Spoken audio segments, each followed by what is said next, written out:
Hoje você vai ler. E comigo. Fica aqui e vamos ler o conto de Machado de Assis. Diálogo. Estás com sono? Não, senhora. Nem eu. Conversemos um pouco. Abre a janela. Que horas são? 11. Saiu o último conviva do nosso modesto jantar. Com que, meu Peralta, chegaste aos teus 21 anos? Há 21 anos, no dia 5 de agosto de 1854, vinhas tu à luz, um pirralho de nada, e estás homem, longos bigodes, alguns namoros. E pausa, é assim que começa o conto Teoria do Medalhão, do nosso famoso, clássico, inabalável, inalterável, incopiável Machado de Assis, tá? Teoria do Medalhão. E se você quer entender por que esse cara, esse carioca da gema, era tão absurdo na escrita, fica aqui comigo e vamos ler em conjunto. Vamos tornar essa leitura do clássico um pouco mais tragável, porque eu sei que às vezes é difícil para quem está começando, para quem nunca teve a oportunidade de ler. E eu espero que esse vídeo não, espero não. Esse vídeo com certeza vai te fazer abrir a mente para os livros do Machado e vai te fazer entender melhor o estilo do Machado, vai te abrir portas. E quem sabe você não pegue outros livros dele para ler. Você vai entender a escrita dele, tá? Então vamos começar. A gente começou aqui com um diálogo entre dois personagens. Tem um personagem perguntando se o outro está com sono, tem o outro personagem falando que não está com sono. É um diálogo, tá escrito aqui no início, diálogo. Não há nenhuma narração, apenas a conversa. Então, ele pergunta, então um personagem fala assim, também não tô com sono, conversemos um pouco. Abre a janela, que horas são? 11. 11. Saiu o último conviva do nosso modesto jantar. Conviva é uma outra forma de falar convidado. Então, são 11 horas da noite aqui, né? Já estamos aqui nos colocando nesse cenário, então imagine assim na sua cabeça essa situação. Duas pessoas, 11 horas da noite conversando, terminaram o jantar, todo mundo já foi embora. Esse personagem, olha só, vamos continuar aqui. Olha só o que o personagem fala. Com que, meu Peralta, chegaste aos teus 21 anos? Então é um jovem. Peralta é uma outra maneira de se tratar um jovem, geralmente um jovem encrenqueiro, né? E esse jovem tem 21 anos.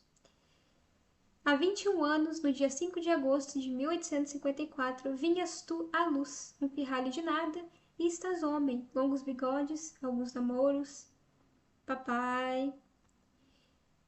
Então o personagem responde, papai, né? Então provavelmente não. Esse cara que tá falando do jovem é o pai do jovem, tá?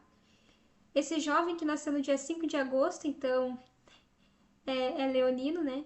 Para quem se interessa por signos, esse menino é de Leão, nasceu em 1854. Então aqui a gente já tem algumas informações sobre esse personagem.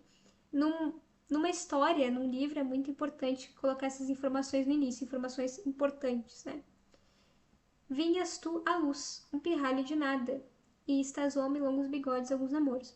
Eu acho legal a gente notar esse vinhas tu, porque como que a gente falaria assim, eu pensando nessa situação, eu e você, que está do outro lado da tela, conversando. Estamos conversando.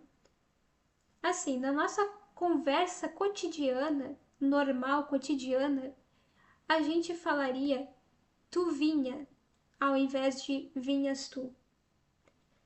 A gente falaria, tu vinha à luz, né?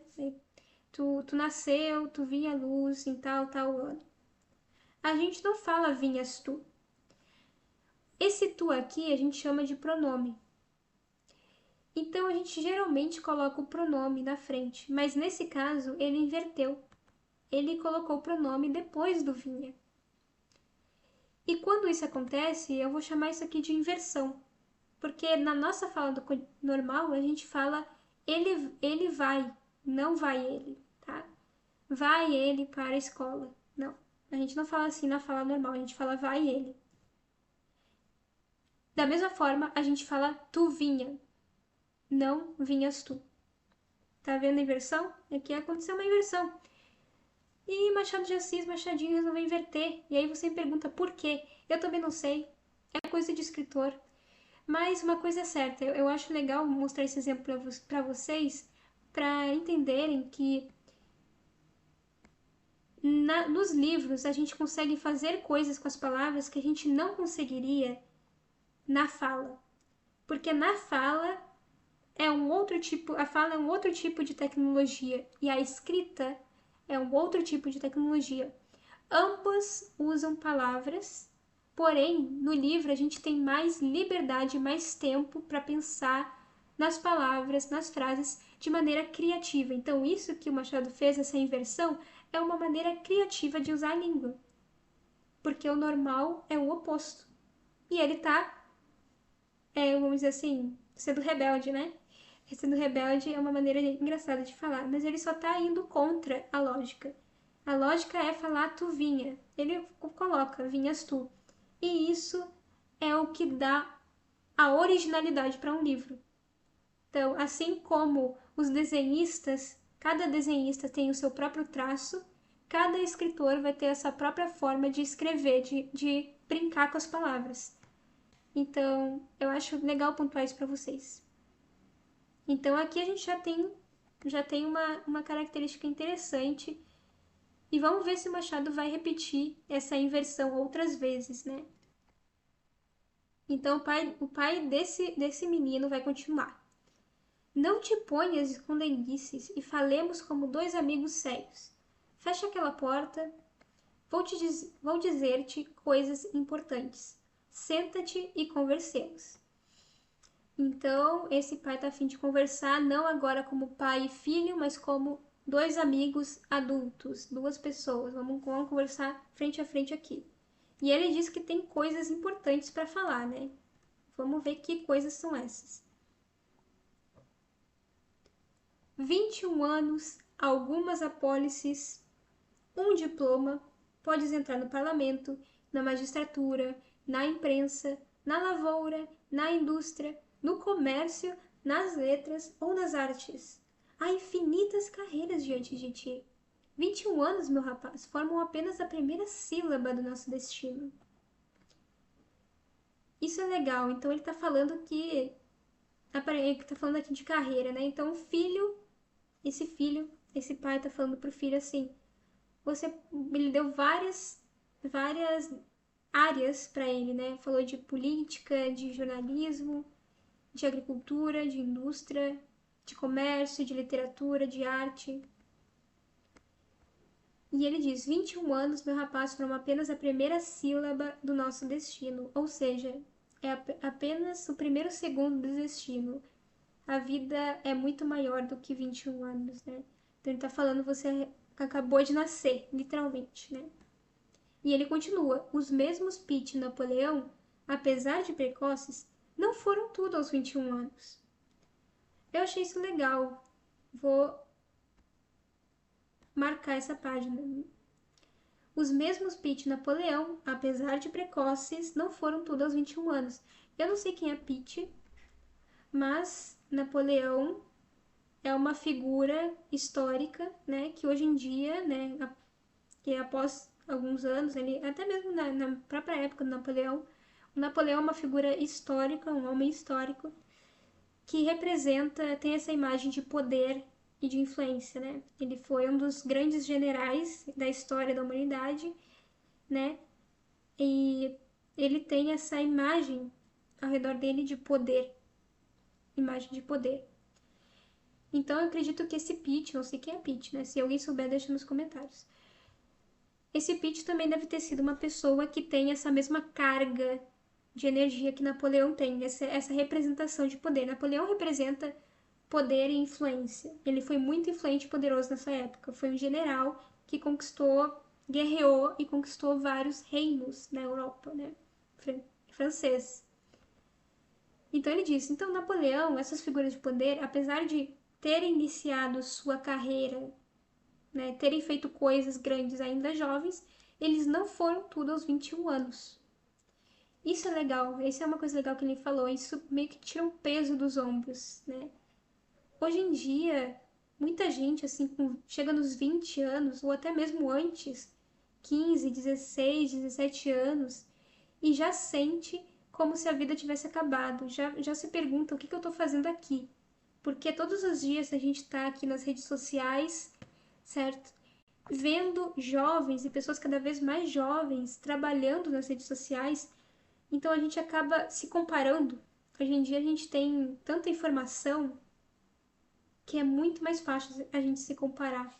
A gente está se comparando o tempo todo, muito por conta do uso das redes sociais, né? Então, isso é legal. É você saber que você não precisa ser tudo aos 21 anos. Nem Napoleão foi tudo aos 21 anos. Albert Einstein não era tudo aos 21 anos. Albert Einstein precisou de muitos e muitos anos de experiência, estudo e problemas até ele ser reconhecido, até ele conseguir fazer as suas grandes pesquisas, né? Então, eu acho legal a gente pontuar isso. É uma coisa que eu já senti. Eu tenho 21 anos e eu já senti essa coisa de, ok, ainda não fiz nada. Mas vamos com calma. Como o próprio pai aqui falou, como o próprio personagem do Machado de Assis falou, é apenas uma sílaba do nosso destino. Vamos continuar. Mas qualquer que seja a profissão da tua escolha, o meu desejo é que te faças grande e ilustre, ou pelo menos notável, que te levantes acima da obscuridade comum. Isso aqui também é importante. O meu desejo é que te faças grande e ilustre. É o desejo do pai e não do filho. Então ele está colocando aqui o que ele quer para o filho. Ele está dando aqui as letras dele, tá? Ilustre é aquela pessoa com luz, que é vista, reconhecida, talvez até famosa, né? Então ele quer que o filho seja pelo menos famoso, pelo menos notável, não importa a carreira. O pai tá nem aí pra carreira, contanto que ele seja reconhecido. Que te levantes acima da obscuridade comum. Obscuridade comum. Então até agora, a forma de linguagem que o escritor estava usando aqui para escrever esse diálogo estava sendo bem direta, é bem fácil de se entender. Aqui já começa, a gente já inicia esse uso de metáforas. Obscuridade comum é uma metáfora que ele está usando. Então ele está falando assim: existe uma camada que é obscura, obscura que é a mesma coisa que escuro. Então existe uma camada que é escura, é a escuridão, e existem pessoas nessa camada. Essa camada da escuridão são as pessoas que têm uma carreira, mas não são reconhecidas, não são notáveis. Elas não são vistas. E existe a camada acima, das pessoas que se levantaram acima da escuridão comum. Essas pessoas são as ilustres, ou seja, têm luz. Essas pessoas são famosas. Elas têm carreiras também, porém elas são vistas. Essa é a diferença. Então é isso que o pai quer para esse filho. Então a gente está vendo aqui a conversa de um filho, de um pai para um filho, falando o que ele quer para o filho. E o pai continua com seus conselhos. A vida, Janjão, é uma enorme loteria. Os prêmios são poucos, os malogrados inúmeros, e com os suspiros de uma geração é que se amassam as esperanças de outra. Isto é a vida, não a planger, nem imprecar, mas aceitar as coisas integralmente com seus ônus e percalços, glórias e desdouros, e ir por diante. E o filho responde, sim, senhor. Perfeito, então aqui a gente parou também. O nome do filho é Janjão, já temos uma outra informação importante. Ou talvez o apelido dele, né? Talvez seja de João, não sei. Mas Janjão. Então Janjão aqui está recebendo os conselhos de seu pai. E o pai dele diz que a vida é uma loteria, que poucas pessoas recebem os prêmios, e os prêmios são poucos. Que as pessoas que não conseguem vencer nessa loteria é a maioria, né? E que isso é a vida, não adianta chorar, não adianta reclamar, mas só aceitar que é assim que funciona. Alguns poucos ficam com muito e muitos ficam com pouco. E tem que aceitar esses problemas, esses percalços, essas glórias, tantas glórias quantos problemas a gente tem que aceitar e seguir adiante. Deixe nos comentários se vocês concordam com essa visão, se é essa visão de vida que vocês também pensam. Será que a vida realmente é assim? E será que a gente realmente tem que aceitar? E o que exatamente a gente tem que aceitar? No geral, eu particularmente, isso aqui